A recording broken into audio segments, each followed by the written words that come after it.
ഈ കാണുന്നത് പ്രയാഗ്രാജ്, പഴയ അലഹബാദ് എന്ന സ്ഥലമാണ്. ഗംഗാ നദിയുടെയും യമുന നദിയുടെയും സരസ്വതി നദിയുടെയും സംഗമ സ്ഥാനമാണ് ഇവിടം. ഇതാ ഈ കാണുന്നതാണ് ഗംഗാ നദി. അങ്ങകലെ ഹിമാലയത്തിൽ നിന്നും ഒഴുകി വരുന്ന ഗംഗാ നദിയാണ് ഇതാ ഈ കാണുന്നത്. കാണുന്ന ഗംഗാ നദി, നദിയുടെ സംഗമസ്ഥാനം. അങ്ങകലെ വളരെ ദൂരെ ഒന്നും ദർശിക്കാൻ സാധിക്കാത്ത തരത്തിലാണ് സരസ്വതി നദി ഉള്ളത്. സരസ്വതി നദിയും ചേരുന്ന ഒരിടമാണ് ഇവിടം. ഇതാ ഈ കാണുന്നതാണ് യമുന നദി.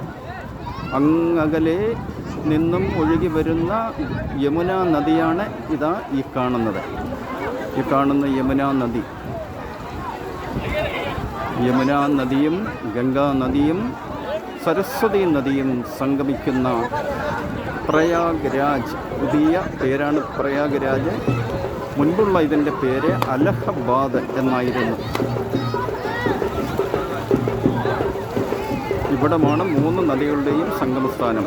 ഇവിടെ നിന്നുമാണ് ബനാറസ്, വാരാണസി തുടങ്ങിയ ഭാഗങ്ങളിലേക്ക് ഇതാ ഈ പോകുന്നത്, ഈ ഒഴുകി പോകുന്നത്. കാഴ്ചയിൽ തന്നെ കാണാൻ സാധിക്കും. വളരെ വിശാലമായിട്ടാണ് ഒഴുകുന്നത്.